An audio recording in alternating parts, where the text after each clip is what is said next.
Kids on the Underground have a question of the day.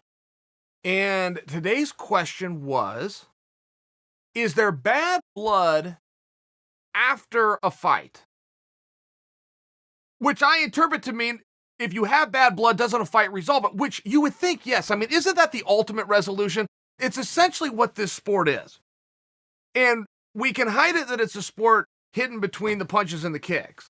But ultimately, you have dispute and you have dispute resolution. I mean, in some ways, it's a more athletic approach to the People's Court.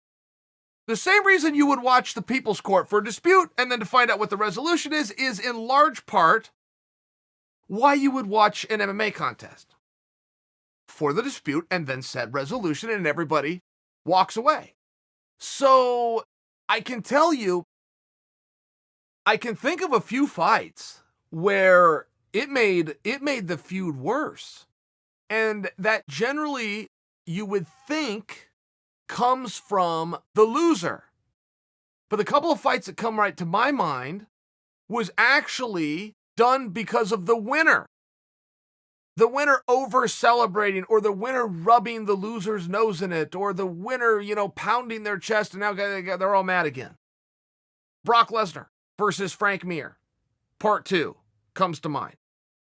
Khabib versus Conor, Part 1, comes to mind. Khabib might actually be the ultimate one. I mean, everything that Khabib went through, he was assaulted. He was jumped on the streets, or at least an attempted jumping.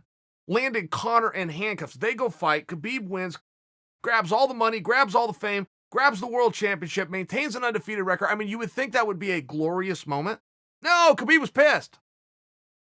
Khabib comes flying over, yells at Conor, flies over the cage, jumps into Dan. I mean, you guys know the story from there. I'm just sharing with you. And then who was it over the weekend? Was it Monaco?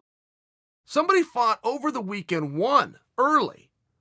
Like a takedown into a rear naked choke, all wrapped up within the first few minutes, and then began screaming at his opponent to the point that officials had to get in and push him back. And then he was trying to push through officials. I mean, that athlete was one step from having his license revoked. I mean, he was getting that. He was pushing through officials. You cannot touch an official. Make no mistake about that. You cannot touch your athlete, period, outside of the confined time. That is when it is permitted. Anything else would be known as an assault. Now, he didn't do that. He didn't get to the athlete. He was verbally accosting him. I'm just sharing for you, there was a little bit of a surprise, at least for me, because this was the winner who behaved that way. So, no, I can't tell you that all bad blood. I want to answer the Kids on the Underground's question. I cannot tell you that all bad blood goes away, but generally, yes. Generally, that is the resolution, no matter how hot you come into things. There's a shake of the hands, a tip of the hat, oftentimes even a hug, and everybody goes on their way. More recent story, Wei Li and Joanna fight in the most knockdown, drag-out, high volume of punches and kicks, 25-minute war ever. They then end up sharing a hospital together. And the only thing that separated them was a curtain.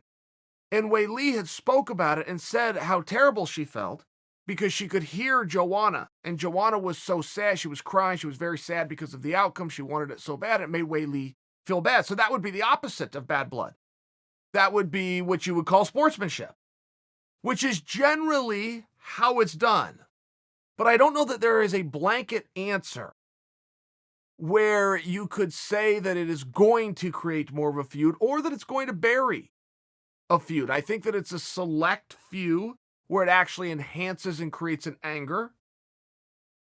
I think that we could all wish that sportsmanship would be acknowledged, that you'll look to the scorecards when you're done. Whoever's got more points gets their hand raised when you all walk away. They will always tell you this isn't personal or this shouldn't be personal. And those are very nice words to use.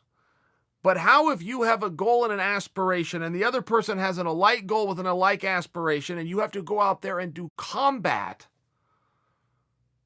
to try to see your goal become a reality? How is that not personal?